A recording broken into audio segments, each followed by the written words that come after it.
Pero ahí van a ver un tipo de gnosticismo que es muy superior a este, porque este es un gnosticismo cainita, es la primera fase del gnosticismo, más semita. El otro es un gnosticismo plagado de filosofía platónico-pitagórica, el valentiniano, que de hecho fue el que combatió y casi pone en jaque al propio cristianismo. Después lo voy a explicar porque era muy fuerte filosóficamente el gnosticismo valentiniano. Bueno, por eso reaccionaron los heresiólogos, y surgieron los apologistas en el siglo II.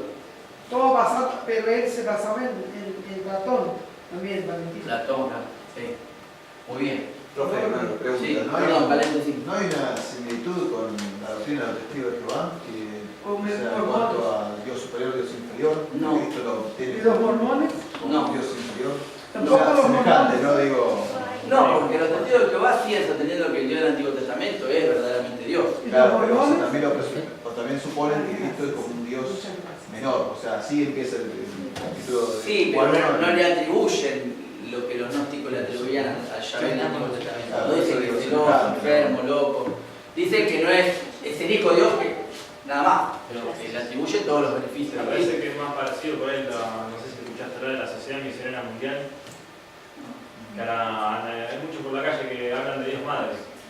Ah, sí, sí, bueno, sí. Bueno, los metodistas, algunos también hablan oran a la madre, ¿no? No, dicen Dios Padre y Madre. O Dios Padre y Madre. Bueno, eso lo llama la androginia. La androginia es una concepción gnóstica también, ¿sí? De hecho, los valentinianos hablaban de que el Vitos, que se llamaban Vitos, el Dios superior, había depositado su esperma en la enoia, en su propio pensamiento. La enoia era el espejo del padre, pero que en realidad, ¿quién era? La madre. A Ellen White, entonces, él profetiza, no es para los adventistas. Sí. ¿No está en esa misma categoría? La Ellen No. White, No, ninguna denominación evangélica incurre en las características que tenían los ¿Los otros. adventistas son federales evangélicos?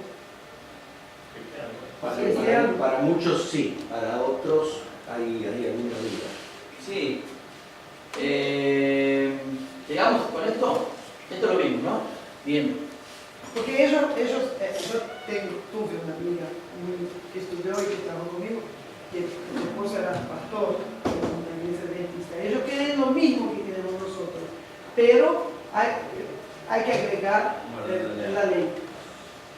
Sí, bueno, eso tiene que ver con las diferencias entre el cristianismo evangélico, ¿no? Pero tendría que pensarlo más, pero creo que ninguna confesión evangélica tiene las características del gnosticismo. Listo, sí. Creo que no, pero no lo sé, no lo pensé tampoco. Hoy los evangélicos están tan diversificados, digamos, en su doctrina que no me asombraría de nada. Digo, cristianismo, tendríamos que hablar de cristianismo o de cristianismos, con ese. O sea, hay distintas formas de entender el fenómeno crístico. ¿Sí? Hoy hay 500 confesiones cristianas que dicen ser cristianas. Hoy. Con lo cual... Disculpame, Claudio, no está en el tema, pero el hecho de que hay que guardar la ley, medio que no le anula el sacrificio de Cristo. Ahora hablando de los adventistas. Bueno, hubo un cristianismo guionista justamente, que decían justamente que había que guardar la ley, digamos, ¿no? Y muchos de los judíos cristianos del siglo I, precedidos por Santiago, tenían esta... Porque para ellos el infierno no existe eternamente, va a ser destruido y solo va a quedar los salvos y el mal, con Satanás y todos los que no fueron salvos, van a ser quemados y destruidos, van a desaparecer, no existe la perdición eterna. Está bien, bueno, es una interpretación, pero los gnósticos no creían en eso. O sea, ningún gnóstico creía en eso, el infierno tampoco. Ajá.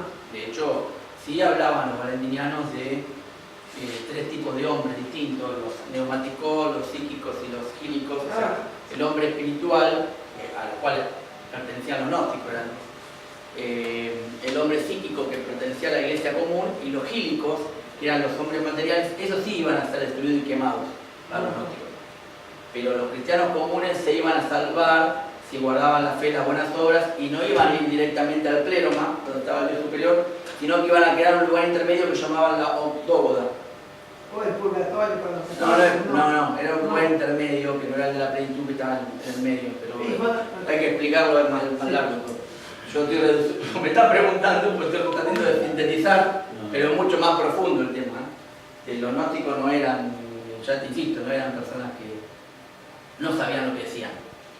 Vos podías sentir, pero sabían lo que decían. ¿Sí? Bueno, ojalá muchos cristianos fueran como los gnósticos del siglo II, digo, si tuvieran esa capacidad para... Sabían a quién servían, ¿no? Sí, y sabían lo que decían. Y estaban buscando más gente para No. hacer... No, los gnósticos no buscaban gente. No, ellos decían que había ciertos elegidos Claro. que eran los que iban a recibir esos beneficios, el resto no. Claro. Sí, no buscaban gente.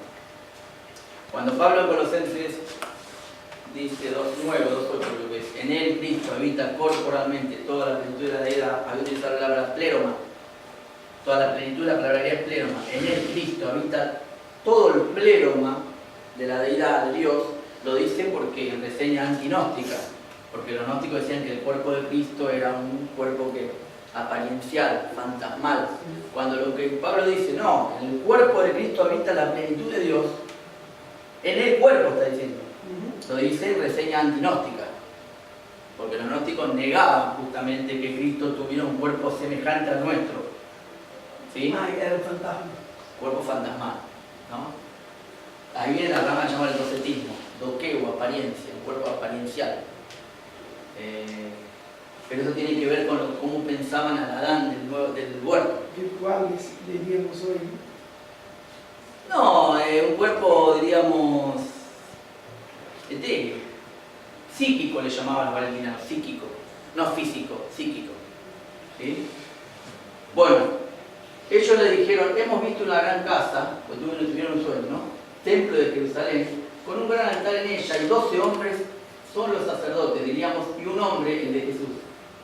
Y una multitud de personas están esperando en ese altar hasta que los sacerdotes y reciben las ofrendas. Pero nosotros continuamos esperando. Jesús dijo, ¿cómo son los sacerdotes? Ellos dijeron, algunos 2 semanas, algunos sacrifican a sus propios hijos, otros a sus esposas, en alabanza y humildad unos con otros, otros duermen con hombres, algunos están involucrados en homicidios, algunos cometen una multitud de pecados y actos de impiedad, y los hombres que están delante del altar invocan tu nombre, y en todas las acciones de su deficiencia los sacrificios son llevados a término. Después de decir esto, guardaron silencio porque estaban turbados. Esta es la visión. Ahora, vamos a ver qué dice. Jesús le dijo, ¿por qué estáis turbados? En verdad os digo, todos los sacerdotes que están delante de ese altar invocan mi nombre. De nuevo os digo, mi nombre ha sido escrito en ese de las generaciones de las estrellas por las generaciones humanas, y ellos han plantado árboles sin fruto en mi nombre de una manera vergonzosa. Los apóstoles anuncian un evangelio sin contenido. Jesús le dijo, lo que visteis recibiendo las ofrendas en el altar, esos sois vosotros. Los sacerdotes son los discípulos. Ese es el Dios al que vosotros servís. Y vosotros sois esos 12 hombres que visteis, que hacían sacrificio, ¿se entiende? Que tenían. El ganado que visteis que traían para el sacrificio son los numerosos pueblos que vosotros lleváis al extravío. Perdón, ¿12 involucra a Judas? No, ¿Y por qué dice que son 12? porque ya está el que estuvo en el lugar. Pero si supuestamente la conversación está dada en el contexto de... No, pero Judas fue llevado aparte, digamos. Le está hablando Judas, pero él no pertenece ya a los 12. Piensen que antes Dice dice que él se separó. claro, sepárate de los otros, le dice. Sí, pero el Matías vino después de la muerte de Jesús y de otra serie de cosas. Sí, bueno, el Evangelio, no le pidas lógica, digamos, es como que Judas hay que sacarlo de estos 12, digamos, ¿sí? No digo que esté bien, digo dentro de la lógica del Evangelio Judas, ¿sí? Bueno, fíjense, el Dios inferior. Son los numerosos pueblos que vosotros llevaste al extravío delante de ese altar, el Dios inferior. Perdón, de vuelta. Sí. Igual un gnóstico que creería en este evangelio te diría que Jesús se lo dijo para no delatar que Judas es el elegido y que es superior a ellos. Claro, también, exacto. Bueno, se mantendrán, usarán mi nombre de esta manera y las generaciones de los justos permanecerán fieles a él. ¿Qué está diciendo acá? Que los apóstoles que ahora, no solo que anuncian un evangelio sin contenido, sino que llevaron al extravío a numerosos pueblos, dice. Esto lo dice la National Geographic. ¿Sí? ¿Cómo no dice? Si está escrito, no entendí. Ellos en el informe que dan no dicen esto. Lo subieron como quisieron. Exactamente. Y lo que está diciendo es que están degradando profundamente la actividad que tuvieron los apóstoles. Pero, ¿y por qué no dice National Geographic si ellos lo que querían era contradecir la Biblia? ¿O no? Lo que pasa es que esto es un análisis más profundo. En un informe documental no pueden citar todo lo que dice el Evangelio de Judas. ¿Sí? Tiene que hacer parecer que se condice un poco con la realidad, Claro. Ajá. porque si no, Exactamente. están poniendo Ahí en está. contra directamente. Pero Ahí está. miren lo que está diciendo acá, ¿no? Y de las acciones que le atribuye el Evangelio a los apóstoles. ¿Se acuerdan todas las cosas que dicen que hacían? ¿Quiénes son los sacerdotes? Fíjense, ¿cómo son los sacerdotes? Sacrifican a sus propios hijos, otros a sus esposas, en alabanza y burla unos a otros, otros duermen con hombres. ¿Y quiénes son estos? Los Los apóstoles. Los apóstoles. Para- Hay como una contradicción para- interna, ¿no? Porque esto lo está diciendo Jesús. Sí, es que Claro. Pero los apóstoles fueron elegidos por él. claro, Entonces pero les está escapando algo cuando no, escribieron esto. no, porque en la lógica gnóstica, este Jesús es un Jesús inferior, en el que se depositó en el bautismo el Jesús pleromático. Bueno, pero el pleromático fue el que eligió a los 12. No, el que eligió los 12 fue el Jesús inferior, el terrenal, el que caminaba por Jerusalén. Ah, vieron que no Pero es los 12 lo eligió antes. En la lógica gnóstica hay dos dioses, dos Cristos. Ah, Sí, es un mundo aparte. Por eso digo, para refutar a los gnósticos hay que conocer en profundidad qué piensan, porque no es tan fácil refutarlos. ¿Sí? yo pensé que eran dos dioses nomás. No, Y esto era un solo. aparte hay dos dioses, por supuesto. ¿Sí? Un dios superior del reino pleromático y un dios inferior, que es el dios de los judíos. ¿Sí? Pero también hay dos Cristos. ¿Sí? Y el Cristo que se deposita en el Jesús terrenal es el que cuando Cristo va a morir en la cruz lo abandona y asciende al reino pleromático. Ah. Cristo no muere en la cruz. Para los gnósticos, ¿Cristo tenía características divinas? El Cristo pleromático sí. Y ya había desarrollado una función en la prehistoria, en el mundo pleromático, redimiendo a uno de los eones que se había apartado. Pero eso es para otro capítulo. Hay un Cristo pleromático también, que ya cumple una función antes de que exista el mundo. Pero es más amplio el tema. Yo lo que no me quiero es apartar del Evangelio de Judas. ¿Sí? Pero digo, veamos un poco esto. Después de ello, otro hombre, una guía de la iglesia cristiana primitiva, no sabemos a qué se refiere, pero suponemos que sí, se presentará allí de entre los fornicadores, y otro se presentará de entre los que matan a los niños infanticidas, y otro de entre los que duermen con hombres homosexuales, y los que se abstienen, y el resto de la gente de la contaminación, y de la iniquidad y el error, y los que dicen somos como ángeles. Esas son las estrellas que llevan toda su conclusión. Porque a las generaciones humanas se ha dicho, he aquí que Dios ha aceptado vuestro sacrificio de las manos de un sacerdote, es decir, de las manos de un ministro del error. Pero es el Señor del universo, Dios superior, quien ordena, en el último día quedarán confundidos, castigados. ¿Quiénes? Los sacerdotes del error. ¿Quiénes son? Los apóstoles. Un evangelio bien antinóstico el de Judas, ¿no? Bien gnóstico, digo, anticristiano. ¿Sí? Degradación del apostolado y de los líderes de la iglesia. Ah, ¿Sí? claro. O sea, Negativa. Se los acusa de llevar vidas inmorales y de conducir al rebaño a la muerte espiritual. pero estos son los discípulos de Satanás. Los sacerdotes de él sí son así. Bueno. Y él quiere implantar esto, quiere hacer creer a la gente de que los apóstoles están de parte de él, son los sacerdotes de él, no de Dios. Lo que se ve es un desprecio profundo por los apóstoles, Claro. por parte de quienes pertenecen al gnosticismo cainita. ¿Sí?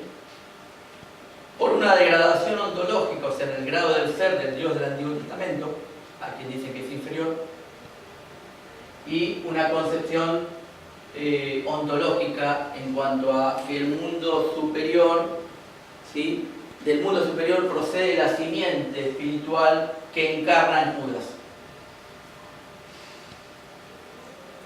¿Se acuerdan lo que vimos al principio? Judas es el desechado, Judas es el ladrón, Judas es el traidor, el que entrega a Cristo, etc. Acá Judas, ¿quién es? El único que conoce al Dios superior, que pertenece a la simiente espiritual pleromática. Pero está hablando de Judas Iscariotes. Y todo esto lo conversa con Judas en el Evangelio. Al principio lo dice, ustedes no habían llegado, dice Judas y Iscariotes. 3 días antes, porque está el otro una Judas. semana antes de la Pascua. Porque está el otro Judas, porque está que uno piensa, sí. El otro Judas, el hermano del Señor. Claro, no, pero estamos hablando de este Judas. Iscariote. Muy bien, vamos. Jesús le dijo: dejad de sacrificar lo que vosotros sabéis sobre el altar, puesto que ellos están sobre vuestras estrellas y vuestros ángeles. Y ya han llegado a su conclusión allí. El tiempo del dominio de los apóstoles se está acabando. ¿Sí? Por eso queden atrapados en redes delante de vosotros y que se vayan generaciones. Un panadero no puede alimentar a toda la creación bajo el cielo, esto está perdido. Jesús le dijo: dejad de pelear conmigo. Cada uno de vosotros tiene su propia estrella. Platón hablaba de que había un alma para cada estrella, ¿no? Y todos, faltan nada. Los mormones también hablan. Sí, sí, esto lo dejamos, ¿no? De este que haya venido para el árbol de este Eón, que es el Dios superior. Por un tiempo, pero ha venido para esta parte está medio complicada, ¿sí? Pero Nacho habla también que hay cosas perdidas ahí, ¿no? Sí, sí, claro. Sí, sí. ¿Y cómo ellos explican esto?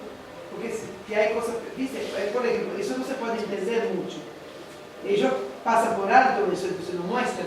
No, pero es que pasa por alto, falta el pedacito. Por eso, falta el pedacito. Y para él, ¿y cómo explicaban ellos esto, por ejemplo, que no se puede explicar? No, tomate lo que es. O sea, toman, claro, en general, digamos. El análisis minucioso que estoy haciendo yo no va mucho. Claro. Yo decía, yo estoy presentando completo, como está, con las lagunas y todo. Pero ellos presentaban con las lagunas. No, sí, ellos sacaban dicen que las hay. lagunas, No, ellos presentan el Evangelio tal como es. en general, digamos, lo que quieren tomar del Evangelio de Judas. ¿Sí? Pero dicen que hay lagunas. Sí, que se sí. perdió. Sí, Es sí. eso que quieren. Sí, aparte hacen toda una reconstrucción, van a la persona, el egipcio que lo había encontrado, ¿sí? Hablan con Friedman, que fue Friedman Taco, que ¿Cuándo fue se encontró eso? ¿Hace poco tiempo? en 1970. ¿no? Sí, pero no es de 1970, es del siglo Sí. tercero y cuarto. ¿Y quedó perdido todo ese tiempo? Es común, porque el desierto de Egipto se conserva. Bueno, voy a adelantar para terminar, porque díganme ustedes, ¿no? Están cansados ya, para terminar la parte más importante, porque después se pone a hablar de cosmogonía, de que no nos interesa demasiado. A ver si es acá. No. Judas dijo a él, a Cristo: ¿qué fruto produce esta generación espiritual, o sea, la generación superior, ¿no? Jesús le dijo: las almas de todas las generaciones morirán. Cuando esta gente, sin embargo, haya completado el tiempo del reino y el espíritu los abandone, esta gente se refiere a los cristianos comunes, ¿no? El hálito vital. Sus cuerpos morirán, pero sus almas quedarán vivas y serán llevadas a lo alto. Judas le dijo: ¿y qué hará el resto de las generaciones humanas? Perdón, acá está hablando de la generación espiritual. De la generación espiritual, me equivoqué yo. ¿Qué hará el resto de las generaciones humanas? Jesús le dijo: es imposible sembrar semillas sobre piedras y cosechar su fruto. Lo que dijo Cristo, parecido. Esta es la manera de las generaciones impuras y la corruptible Sofía Sofía es la madre de los espirituales que sufren una caída. Aquí tengo que explicar qué es Sofía. Para los gnósticos valentinianos, sobre todo, Sofía era uno de los eones que formaban parte de la plenitud, del pleroma. Un eón número 12 de la dodécada que pertenecía a lo que yo llamaba la triacóntada, chino básico, que voy a explicarme qué viene. Digamos que era una de las emisiones del Padre, del Dios superior, que había querido conocer al Dios superior, ¿sí? Había tenido ese salto de arrogancia de alguna manera y que había sido expulsada del pleroma, de la plenitud. Entonces los valentinianos hablaban de dos sabidurías, de una inferior y una superior. La inferior era la madre de ¿qué? De los espirituales que sufren una caída. ¿Sí? La mano que ha creado los hombres mortales era, porque sabiduría cuando es expulsada del pleroma cae en el mundo inferior. ¿Sí? Entonces, a partir de ahí surge el mundo material. ¿Vos te vas, Dani? No, ahora. Pues ya te llevas un... Bueno, ¿me sigue lo que quiero decir?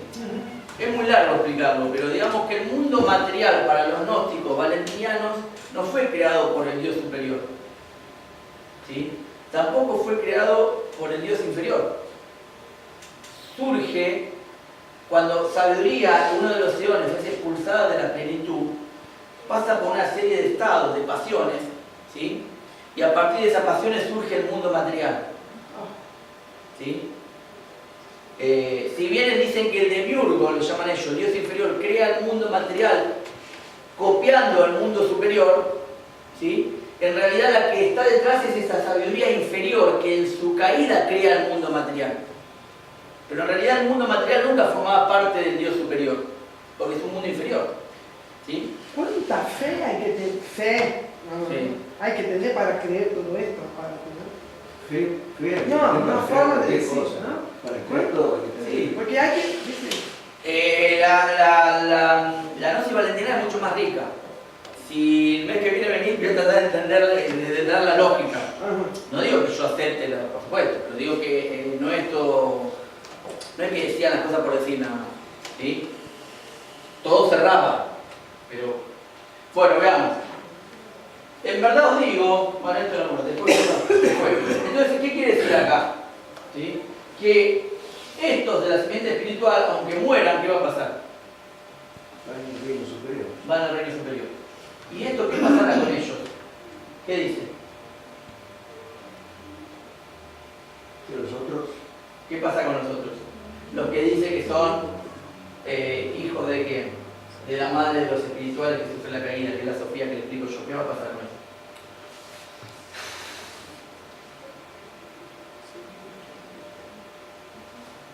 Para que Susana suba al reino eterno de arriba. ¿Y cuál es el reino eterno? Justamente es el reino que está, es lo que yo llamo la octógoda. Es un reino inferior, un reino espiritual, diríamos, de segunda calidad. Por eso, que hay dos reinos superiores entonces. No, hay un reino superior y un reino que es inferior, pero que al que acceden los cristianos comunes, no los espirituales de la simiente a la que pertenece Judas. sí. ¿Sí? Después lo voy a explicar el mes que viene con unos gráficos que tengo para... De hecho, si te llevan el libro hoy, ahí están los gráficos. Si lo leen, mejor. ¿Judas o quién escribió esto? Dicen Judas porque está escrito el Evangelio de Judas al final. Claro. Pero la verdad no se sabe si... No, si es llama anónimo. Judas. Es anónimo. Sí. Bueno, Judas dijo, maestro, así como tú los has escuchado a todos ellos, escúchame ahora a mí, porque he tenido una gran visión. Cuando Jesús oyó esto, se rió y le dijo, tú, espíritu, daimon, demonio, identidad espiritual, 13º, le llama el Evangelio. Eso que está escrito en celeste lo pusiste vos. Claro, sí, sí, todo agregado para que se entienda. ¿Por qué 13º? Porque fue excluido del círculo 12.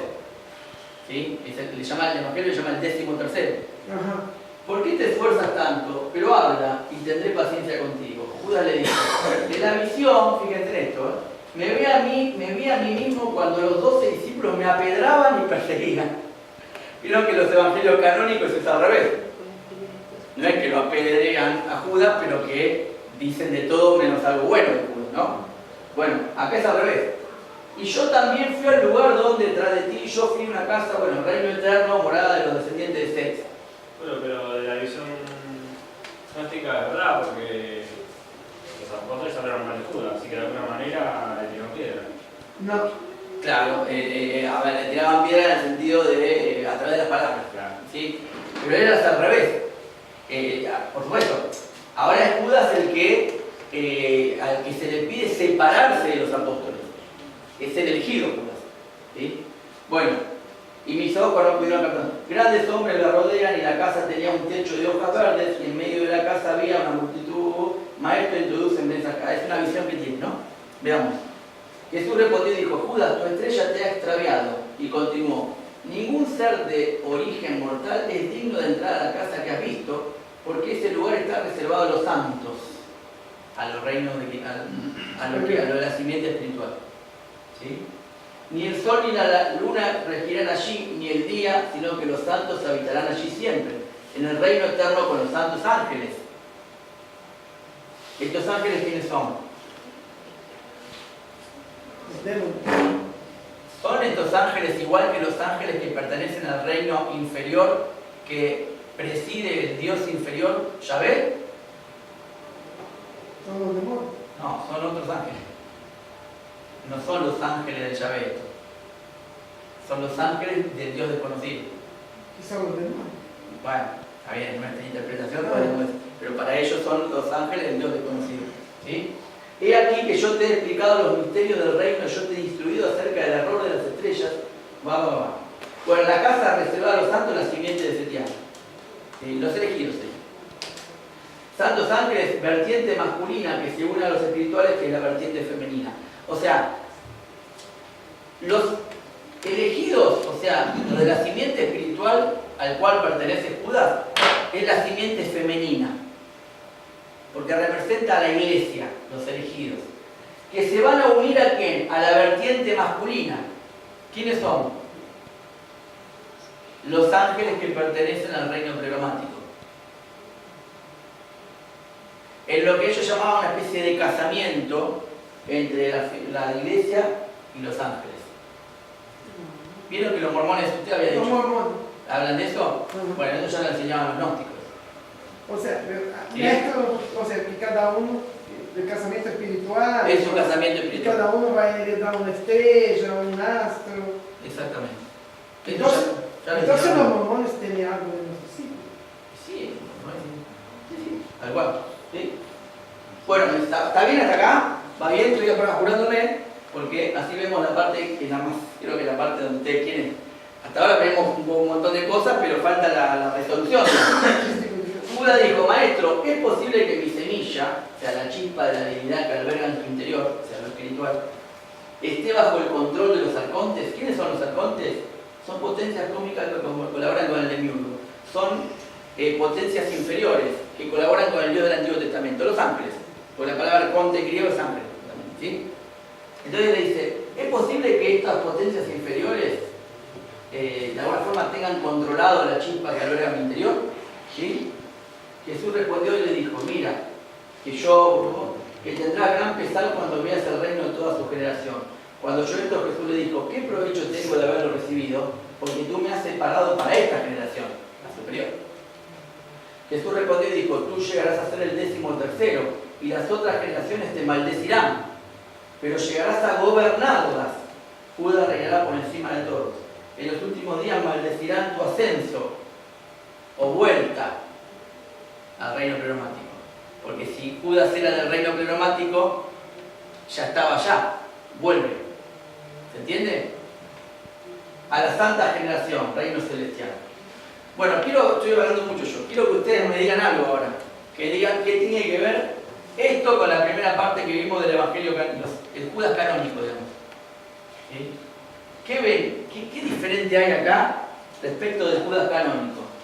Y Judas, Judas habla mucho de los herejes, digamos, de falsos maestros que hay en la iglesia, y que van a ser condenados también, de alguna manera. Bien, está bien. ¿Y qué más? De Judas de la carta. Vos me decís de la carta de Judas Judas. de la carta de Judas. Claro, sí, tal cual. Ya en el siglo I hay una especie de gnosticismo incipiente, en ciertas ideas gnósticas que se quieren meter en las iglesias, ¿sí? que Pablo los condena, dice, algunos se creen superapóstoles, ahí parecía un tipo de gnosticismo también, ¿no?